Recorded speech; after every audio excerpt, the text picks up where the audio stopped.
டாஸ்மாகில் ஊழல் நடைபெற்றதாக பாஜக சார்பில் ஆங்காங்கே போராட்டம் நடைபெற்று வரும் நிலையில் திருவாரூர் மாவட்ட டாஸ்மாக் மேலாளர் அலுவலகத்தை முற்றுகையிட்டு போராட்டம் நடத்திய பாஜகவினர் நுழைவு வாயில் கேட்டை பலமாக தட்டியபடி கோஷம் எழுப்பினர்.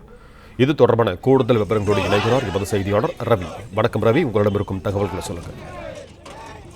வணக்கம். அதாவது டாஸ்மாக் ஊழலை கண்டித்து பாஜக சார்பில் சென்னையில் உள்ள இந்த டாஸ்மாக் ஊழலை முற்றுகையிட்டு போராட்டம் நடத்தப்படும் என்று அறிவிக்கப்பட்ட நிலையில் போராட்டத்தில் பங்கு பெற சென்ற பாஜக மாநில தலைவர் அண்ணாமலை, தமிழிசை சவுந்தரராஜன் உள்ளிட்ட நிர்வாகிகள் காவல்துறை தடுத்து கைது செய்த நிலையில் தமிழ்நாடு முழுவதும் உள்ள பாஜகவினர் அண்ணாமலை உள்ளிட்ட பாஜக தலைவர்கள் அந்த கைதை கண்டித்தும் பாஜக அதாவது திமுகவின் ஊழலை கண்டித்தும் போராட்டத்தில் ஈடுபட்டனர். அந்த வகையில் திருவாரூர் மாவட்ட பாஜக சார்பில் திருவாரூர் மாவட்ட டாஸ்மாக் மேலாளர் அலுவலகத்தை முற்றுகையிட்டு போராட்டத்தில் ஈடுபட்டனர்.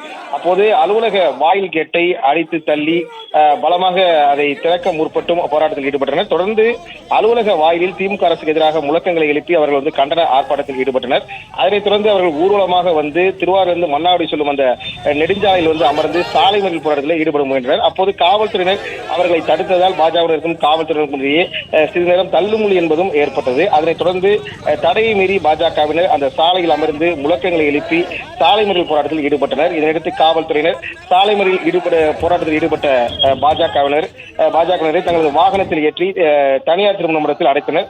பாஜகவினர் இந்த திடீர் சாலை மறியல் மற்றும் அந்த டாஸ்மாக் மேலாளத்தை முற்றுகையிட்ட போராட்டத்தின் காரணமாக சிறிது நேரம் அப்பகுதியில் பரபரப்பு ஏற்பட்டது. பிளே ஸ்டோர் மற்றும் ஆப் ஸ்டோரில் இருந்து பாலிமர் செயலியை QR கோடு மூலம் பதிவிறக்கம் செய்யுங்கள். செய்திகளை உடனுக்குடன் பெறுங்கள்.